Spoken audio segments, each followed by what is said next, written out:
আমাদের জন্য সবচেয়ে বড় সৌভাগ্যের বিষয় যে আমরা আল্লাহ রাব্বুল আলামিনের পক্ষ থেকে এমন একটা দিন পেয়েছি, যে এই দিন শুধুমাত্র দুনিয়াতেই আমাদেরকে উপকার করবে না, বরং এই দিনের মাধ্যম দিয়ে আমরা এমন একটা অনন্ত জীবনের পথে যেতে পারবো, যেখানে আল্লাহ রাব্বুল আলামিন আমাদের জন্য চিরসুখের সব কিছু বন্দোবস্ত করে রেখেছেন।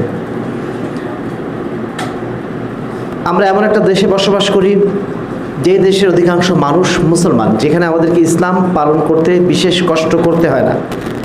যারা দেশের বাইরে গেছেন, যারা বিদেশে বিভিন্ন স্থানে থেকেছেন, তারা জানেন যে দিন পালন করাটা কত কঠিন বিজাতীয় পরিবেশে। আলহামদুলিল্লাহ, আল্লাহ রাব্বুল আলামিন আমাদেরকে এমন একটা পরিবেশ দিয়েছেন, মুসলিম হিসাবে জন্ম দিয়েছেন, মুসলিম পরিবারে জন্ম দিয়েছেন, মুসলিম সমাজে জন্ম দিয়েছেন, মুসলিম দেশে জন্ম দিয়েছেন। কিন্তু দুর্ভাগ্যের বিষয় যেটা,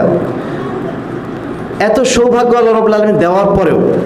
আজকে আমরা আমাদের মুসলিম সমাজের দিকে যদি তাকাই, অধিকাংশ